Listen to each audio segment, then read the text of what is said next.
আসসালামু আলাইকুম, সবাই কেমন আছেন? আপনাদের সাথে আছি আমি মা মেয়ে ঘরোয়া ব্লগ। দূরে এবং কাছে আমার প্রাণপ্রিয় ভাই ও বোনেরা, আপুরা, বন্ধুরা যে যেখানে আছেন, আশা করি সবাই ভালো আছেন, সুস্থ আছেন এবং নিরাপদে আছেন। আপনাদের ছোট বড় সবার দোয়া এবং ভালোবাসা আলহামদুলিল্লাহ আমিও আমার ফ্যামিলির সবাইকে নিয়ে ভালো আছি। আজকে একটা রেসিপি নিয়ে এসেছি। রেসিপিটা হলো লাউ শাক দিয়ে আর আলু, সিম, চিংড়ি মাছ দিয়ে আমি একটা রেসিপি করব। রেসিপিটা ইউনিকভাবে করব, তাই সবাই দেখে নেবেন। আর আজকের রেসিপিটা ইউনিকই, কারণ হচ্ছে সিম লাউ শাক দিয়ে কিন্তু ভাজি খেয়েছি, আর সিম লাউ শাক দিয়ে চিংড়ি মাছ দিয়ে কখন আমি এরকম ঝাল ঝাল বলতে ঝাল ঝাল রেসিপি করিনি। তাই আজকে আমি কাঁচামরিচ দিয়ে তারপর ঝাল ঝাল করে একটি রেসিপি করব। তা এই তো দেখেন, আমি একটা কড়াইতে তেল বসাই দিলাম। তেলের ভিতরে কিছু কাঁচা পেঁয়াজ দিয়ে দিলাম। কাঁচা পেঁয়াজটা অনতপর নেড়েচেড়ে তারপরে যে ব্লেন্ডার করা আদা রসুনের পেস্টটা দিয়ে দিলাম, সাথে একটু কাঁচামরিচও দিলাম। আর শাকে কিন্তু কাঁচামরিচ দিলে বেশ ভালোই লাগে কাঁচামরিচটা।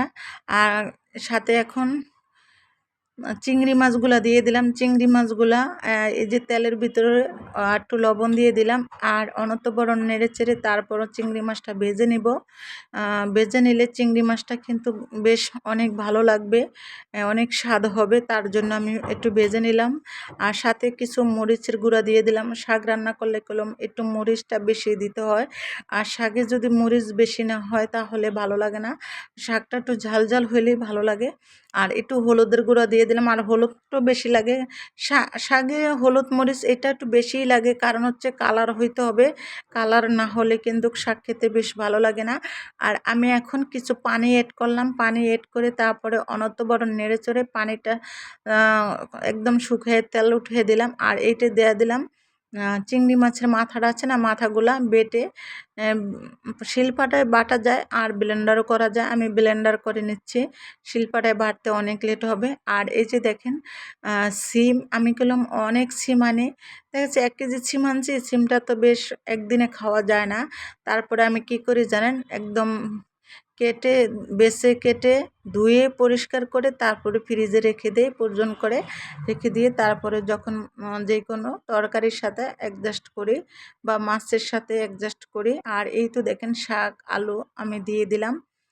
আগে দিয়ে দিলাম আগে দিয়ে দিলাম সিমটা, তারপরে দিলাম শাক আলুটা। আর শাক যেহেতু অল্প, আর এক ধরেন মাছও অল্প, কারণ হচ্ছে শাক এগুলা কিন্তু বাসি হলে ভালো লাগে না।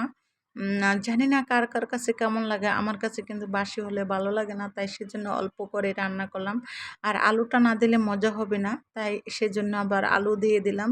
আর এই তো এখন অনবরত নেড়েচেড়ে একটু ঢাকনার সাহায্যে ঢেকে রেখে একটু কষায় নিলাম। কষায় নিলে বেশ ভালোই লাগবে। কষানোর পরে একটু পানি দিয়ে দিলাম। পানিটা কেন দিলাম জানেন, একটু সিদ্ধ হতে হবে তো। লাউ শাকের ডাঁটাগুলা, তারপরে সিম আলু সবই তো সিদ্ধ হওয়া লাগবে। সিদ্ধ না হলে তো মজা হবে না। যত সিদ্ধ হবে ততই মজা হবে। আর এই তো দেখেন কালারটা কত সুন্দর হয়েছে, মাশাআল্লাহ আলহামদুলিল্লাহ। দেখেন অনেক সুন্দর লেগেছে। আর অলরেডি আমার তরকারিটা রান্না হয়ে গেছে, রেসিপিটা রান্না হয়ে গেছে, দেখতেই তো পাচ্ছেন। এই যে রান্না শেষ, এখন আমি টেবিলের উপরে নিয়ে রাখলাম। রেখে তারপরে আবার একটু দেখাইলাম। দেখেন কত সুন্দর কালার হয়েছে, মাশাআল্লাহ আলহামদুলিল্লাহ। তাই সবাই ভালো থাকবেন, সুস্থ থাকবেন। আল্লাহ হাফেজ, আসসালামু আলাইকুম। আজকের মতো বিদায় নিলাম।